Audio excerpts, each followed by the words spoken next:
ज्ञान दर्शन ज्योतिष केंद्र के माध्यम से आज आप सबको यह बताने जा रहा हूं कि इस वर्ष सूर्य ग्रहण कब लग रहा है और सूर्य ग्रहण की क्या प्रभाव है, प्रकृति पर कैसा प्रभाव रहेगा तथा कौन से राशि के जातकों के लिए, व्यक्तियों के लिए बुरा प्रभाव पड़ेगा, उनके जीवन में असर डालेगा, साथ ही प्रकृति के लिए कैसी भूचाल आएंगी, इसका बुरा प्रभाव या शुभ प्रभाव किस राशि पर पड़ रहा है, कौन सी समय होगा, इसके बारे में आप सबको बताने जा रहा हूं।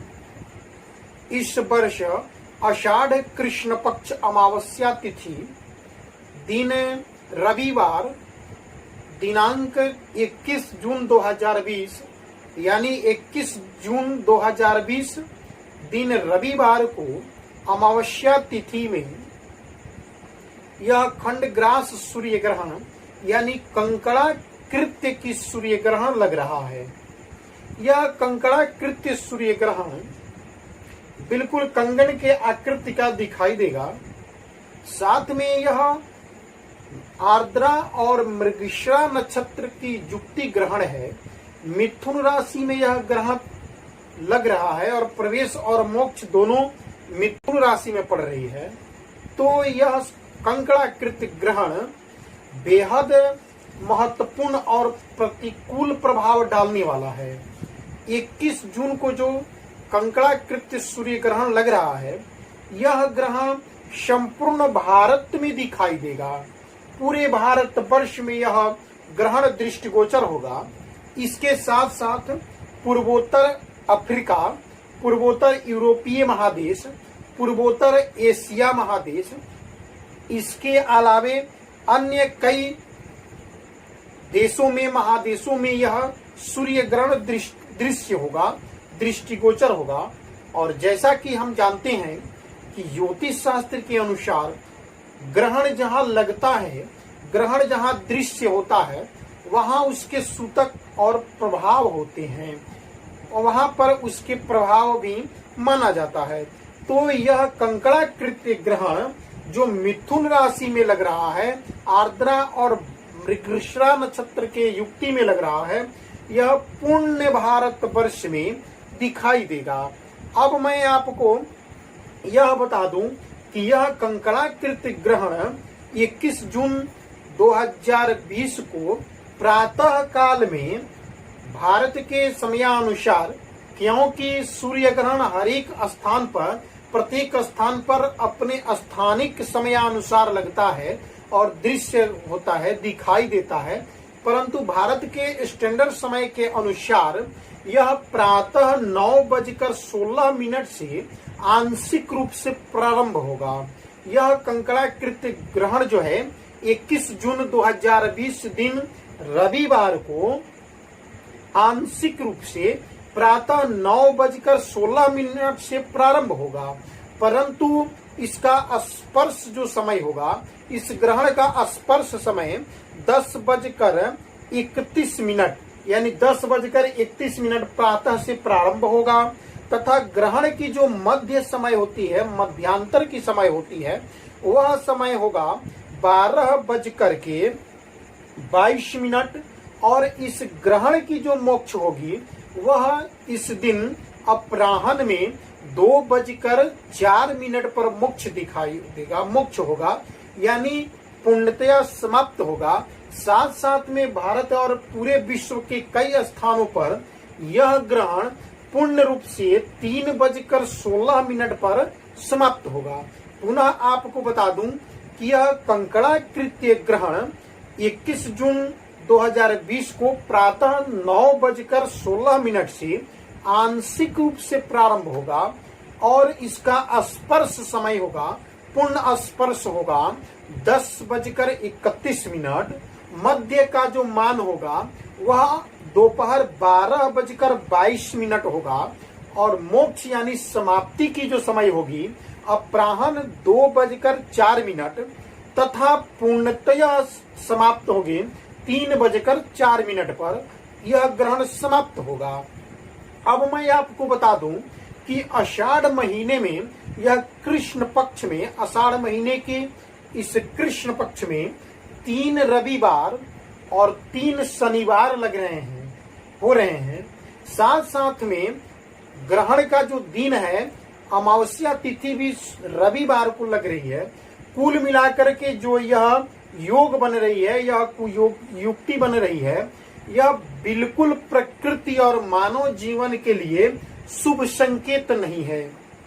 यह युक्ति साथ साथ में अमावस्या तिथि के दिन चतुर्ग्रही युक्ति जो दिखाई दे रही है, यह प्रकृति के लिए बिल्कुल प्रतिकूल प्रभाव डालेगा। कहीं कहीं आंधी तूफान, जगह जगह तेज बारिश और बादल फटने के चलते आम जनजीवन त्रस्त होगा। तो भारतवर्ष और दुनिया के कई ऐसे स्थान होंगे जहां पर सूर्य की बढ़ती गर्मी, बढ़ते ताप के चलते आम जनजीवन विलक्षित होगा, प्रभावित होगा। साथ साथ में यह युक्ति अनहोनी और अनचाही घटनाएं भी उत्पन्न करती है। साथ में आपको यह भी बता दूं कि ग्रहण की जो प्रभाव होती है, 1 मास पूर्व से लेकर यानी 1 महीने पूर्व से लेकर के 47 दिन यानी 1 महीने 17 दिन पश्चात तक उस ग्रहण की सुंदर और खराब फल की प्रभाव होती है। इसलिए यह सूर्य ग्रहण प्रकृति और मानव जीवन के लिए सुंदर साबित नहीं होगा। अब मैं आपको बता दूं कि इस ग्रहण के प्रभाव से मानवीय घटनाएं भी होंगी। साथ साथ में 12 राशियों पर कैसा प्रभाव पड़ेगा, तो मेष राशि के लिए यह ग्रहण सुंदर फलदायक होगा, परंतु वृष राशि के लिए हानिप्रद होगा। साथ साथ में मिथुन राशि के लिए तो बिल्कुल घात प्रभावित होगा, क्योंकि यह ग्रहण मिथुन राशि पर लग रहा है। तो मिथुन राशि के लिए शुभ संकेत नहीं होगा। और पूर्व से लेकर के पश्चात तक मिथुन और कर्क राशि यानी वृष, मिथुन और कर्क राशि के लिए यह ग्रहण शुभ संकेत नहीं होगा, परंतु सिंह राशि के लिए लाभप्रद दिखाई देगा। हालांकि मानसिक चिंता भी सिंह राशि वालों के लिए बनी रहेगी। कन्या राशि के लिए उतार चढ़ाव भरा रहेगा, लक्ष्मी की प्राप्ति भी होगी। साथ साथ में किसी घटना और अनचाही घटनाओं के चलते लक्ष्मी की हानि भी होगी, परंतु तुला राशि के जातकों के लिए कष्ट भय साबित होगा। तो वृश्चिक राशि के जातकों के लिए तो बिल्कुल अनिष्टकारक होगा। वृश्चिक राशि के जातक के लिए बिल्कुल बचकर रहना होगा। साथ में धनु राशि के जातक के लिए भी पीड़ा कारक होगी, नेत्र पीड़ा कारक होगी। तो मकर राशि के जातक के लिए शुभ संकेत देने वाला है, यानी मकर राशि वालों के लिए कुछ अच्छे दिन आने वाले हैं। हालांकि कुंभ राशि के जातक के लिए मानसिक चिंता, व्यथा और भागदौड़ बनी रहेगी, परंतु मीन राशि के जातक के लिए व्यथा यानी बेकार के समय प्रवाहित होंगे, बेकार के समय निकलेंगे। अतः आप द्वादश राशि वाले इस ग्रहण के समय में बिल्कुल सचेत रहें, सावधानी पूर्वक रहें और ग्रहण में जो उपाय होते हैं उन उपायों के भी करें। उपाय आपको इसके आगे वाले वीडियो में भी अपने इस चैनल के माध्यम से बताएंगे कि ग्रहण के समय में कौन कौन से कार्य करने चाहिए और ग्रहण में कौन से उपाय करने चाहिए, इसके बारे में भी बताएंगे। अब मैं आपको बता दूं, चूंकि सूर्य ग्रहण अन्यत्र स्थानों पर, जगह जगह स्थानों पर अपने स्थानिक समय के अनुसार बदलता रहता है, अपने अपने स्थानिक समय के अनुसार लगता है। तो अब मैं भारतवर्ष के और दुनिया के महत्वपूर्ण और महानगरों में बता रहा हूं कि उन शहरों में आज सूर्य ग्रहण कब लगेगा और कब इसका मान होगा। साथ साथ में किस शहर में इस ग्रहण की पूर्णतया दृश्य होगी, मैं आपको बताने जा रहा हूं, ध्यान से सुने। तो दिल्ली में प्रातः 10:20 से प्रारंभ होकर के मध्य में 12:02 तक इस ग्रहण की मध्यांतर रहेंगी और साथ साथ में 1:39 पर यह ग्रहण समाप्ति होगी। मुंबई में 10:31 एक मिनट से प्रारंभ होकर के 1:47 तक यह समाप्ति होगी। तो चेन्नई में 10:22 से प्रारंभ होकर के 1:41 पर समाप्त होगी। अहमदाबाद में 10:04 से प्रारंभ होकर के 1:42 पर समाप्त होंगी। तो हैदराबाद में 10:14 से प्रारंभ होकर के 1:44 पर यह ग्रहण समाप्त होंगी। तो लखनऊ उत्तर प्रदेश में 10:27 से प्रारंभ होकर के दोपहर 1:58 पर यह ग्रहण समाप्त होंगे। तो पटना बिहार में 10:37 से प्रारंभ होकर के 2:09 पर समाप्त होंगे। तो देवघर झारखंड, बाबा की नगरी देवघर झारखंड में 10:41 से प्रारंभ होकर के दोपहर 2:13 पर समाप्त होंगे। तो धनबाद झारखंड में 10:40 से प्रारंभ होकर के दोपहर 2:13 पर समाप्त होंगे। तो दरभंगा बिहार में 10:39 से प्रारंभ होकर के दोपहर 2:11 पर समाप्त होंगे। तो छपरा बिहार, सारण बिहार में 10:37 से प्रारंभ होकर के दोपहर 2:08 पर समाप्त होंगे। तो बलिया उत्तर प्रदेश में 10:35 से प्रारंभ होकर के 2:04 पर समाप्त होगी।